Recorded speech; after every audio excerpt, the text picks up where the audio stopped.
So this is the Java policy file. This is the default policy file that we've just created. So the first thing I'm going to do is to take a copy of this. And then in my application, in my project, I'm going to create a new file. Let's call this my.override.policy.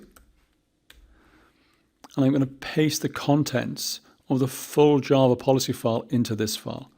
And I'll save that. And then from the command line, so to run this, as well as specifying the security manager, I now need to specify the policy file. So I say -d java.security.policy equals, as I'm doing the override. And this is up several layers here. So // my.override.policy. If I do this, then the application still runs.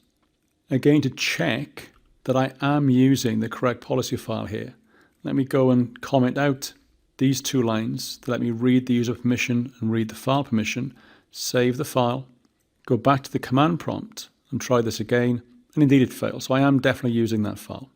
So for augmentation, if I copy this overridden policy file and paste it in and call this my.augment,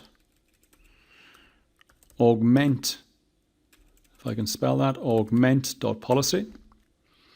And in here, I'll get rid of everything apart from the bits that I need. So everything is clear here except these two permissions. And for now, I'll just leave these commented out, just again to prove it doesn't run unless I specify this correctly. If I go to the command prompt, and now rather than saying equals my override policy, I say equals my.augment.policy. So if I run this succeeds.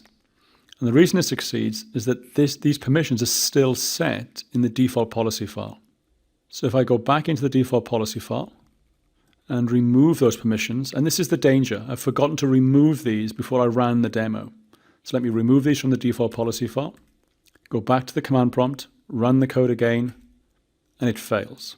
If I go back into my augment policy file and add those permissions back in, and then go back to the command prompt and run the code again, then again it's working. But now we're just simply augmenting the already built-in default policy. So we're adding grants to the default policy. So in the next module, we'll look in more detail at exactly how this works. In particular, we'll take a look at how the access controller walks the stack to determine what code is on the stack and whether that code is able to access this resource or not.